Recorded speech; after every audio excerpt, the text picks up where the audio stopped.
తిరుపతిలో జరిగినటువంటి దుర్ఘటన చాలా బాధాకరం.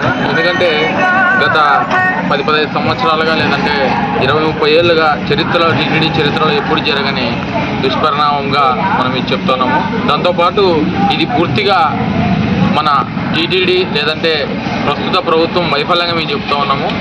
నిన్నటి నుంచి తిరుపతిలో ఉన్నటువంటి అందరికీ తెలుస్తూనే ఉంది.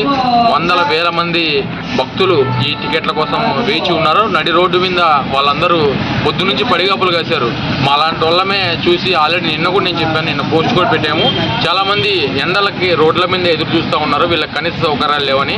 అనుకున్నట్టుగానే సాయంత్రము ప్రభుత్వ భద్రతా వైఫల్యాల వల్ల ఏకంగా 6 మంది లేదంటే 7 మంది చనిపోయే దుశ్చర్యలు కేవలం ప్రభుత్వం వల్ల మాత్రమే ఈ హత్యలుగా మేము చెప్తా ఉన్నాము. ఎందుకంటే ఇవి ప్రభుత్వం చేసిన హత్యలే.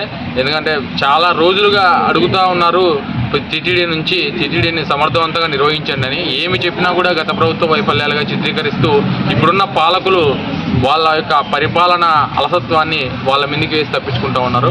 ఈ రోజుకి కూడా జరిగినటువంటి ఈ భక్తుల యొక్క ప్రాణాలని ఎవరు తెచ్చిస్తారు? ఎందుకంటే ఇప్పుడున్నటువంటి పోలీసుల మీదనో లేదంటే అధికారుల మీదనో చెప్పడం కాదు, ఇది పూర్తి స్థాయిలో టీటీడీ చైర్మన్ లేదంటే దేవాదాయ శాఖ మంత్రి కావచ్చు, ముఖ్యమంత్రి దీన్ని బాధ్యత తీసుకోవాలని చెప్పి మేము చెప్తా ఉన్నాము. ఇంతకుముందు కూడా మనకు చెప్తున్నట్టుగా గత ఎన్నికల్లో లేదంటే అంతకుముందు పవన్ కళ్యాణ్ లేనిపోని ఆరోపణలు అన్నీ వైసీపీ ప్రభుత్వం మీద చేశాడు. ఈరోజు ఇంత జరుగుతున్నా కూడా ఆయన ఎక్కడున్నాడో కనపడట్లేదు.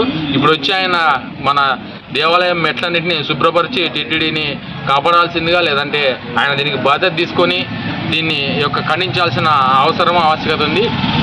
దాంతోపాటు సాక్షాత్తు ప్రధానమంత్రి కావచ్చు, ముఖ్యమంత్రి కావచ్చు, మన ఆంధ్రప్రదేశ్కు వచ్చినప్పుడే ఇంత భద్రతా వైఫల్యాలు మన కళ్ళ కట్టిన కనపడుతున్నాయి.